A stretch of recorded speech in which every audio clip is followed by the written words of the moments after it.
saw a movie a week ago. Was it a week ago we did it? Lindsay and I went to see Insidious. We were really digging these trailers that we had seen. So we decided to check it out. Yeah, Scream 4 just came out, but you know, I've seen 3 Screams. I haven't seen any Insidious, so that's what I did. And plus, I'm a big fan. I love horror, and I love both kinds of horror. I love the jump-out, scary, slasher kind of stuff, and I love the creepy stuff. But I prefer the creepy stuff, actually. That's just my particular favorite style of horror. But, you know, hey, no way is wrong. So, Insidious starts out kind of like a standard haunted house movie. By the way, there's no real big stars in this. Only, is it Patrick Wilson as the father? Patrick Wilson, by the way, the excellent actor, played Night Owl in Watchmen. He's also in Little Children and Hard Candy. Very good actor, and he's good in this. But I'll get to that. So yeah, that's pretty much the big name cast. Everybody else is actors I'm not familiar with. But anyway, it starts out with the standard kind of plot you see in most haunted house movies. Little things going up here and there. It's very carefully done. It's very slowly paced at first, but not too slowly. We're not talking Stanley Kubrick slow. Suddenly, something happens. The boy hits his head and goes into a coma, and he stays in a coma for months. But the thing is, the doctors are checking. He didn't hurt himself anywhere near as bad as you need to go into a coma. I don't even think there was even a bruise. There was no concussion or anything like that. He just fell out. This happened after he visited the attic and saw something creepy, and that was kind of it. Suddenly, things are starting to happen. The mother is seeing things and hearing things, and it just gets worse and worse and worse. They even move because they think, hey, maybe this place is haunted. That doesn't work because it's connected to the child, not the house. That's where they bring in experts. By the way, the experts are awesome. The 2 actors playing the assistants are just terrific. One of them is the writer of the film. One of them has one of my favorite moments in the movie when they're using, they kind of invented their own technology.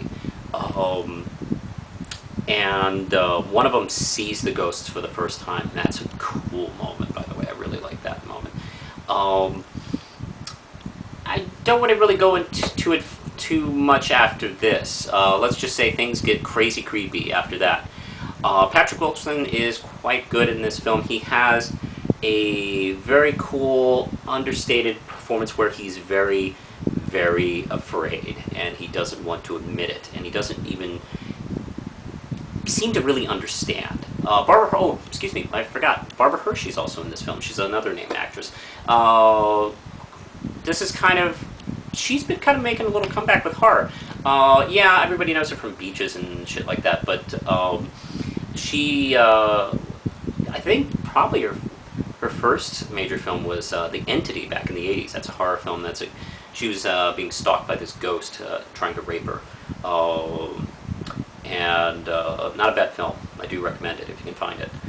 But she's made a comeback with like Black Swan as the creepy mom in this, and now the creepy mom in Insidious. Although she's more, I don't know, she's a good guy in both films, but still a little kind of creepy.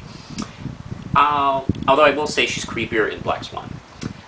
Yeah, that smile can kill birds, just, you know, at the sight of it. Anyway, I'm getting off the subject here. Like I said, Patrick Wilson does play this, very afraid. You know, even before things really get started, he doesn't want to go back to the house. He doesn't want to be involved. And he really doesn't even understand why. He's kind of forgotten. And I watched this film, and I've been thinking about it ever since. I do wonder if this film is a thinly disguised metaphor for child molestation.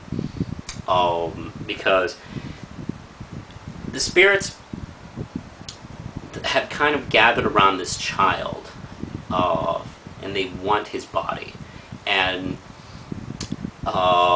one of the characters had that happen to them when they were a child, and they've kind of forgotten about it. And It does make me think. Maybe that this is some kind of little deeper story than maybe at least the trailers are indicating. I do recommend it. If you've given this film like a pass because it looks like, I don't know, any haunted house film you've ever seen, boy, you're making a mistake. I do recommend it. I'm going to give this 5 gram chips. I really enjoyed it. It was really worth my time. If it's still playing in a theater near you, go check it out. If you're watching this and it's already hit video, definitely rent it, Netflix the thing, and enjoy. I'm the Real Manos, and don't forget to check out the links at the bottom of my Twitter and Red Knight comic page, and push the button, Lindsay.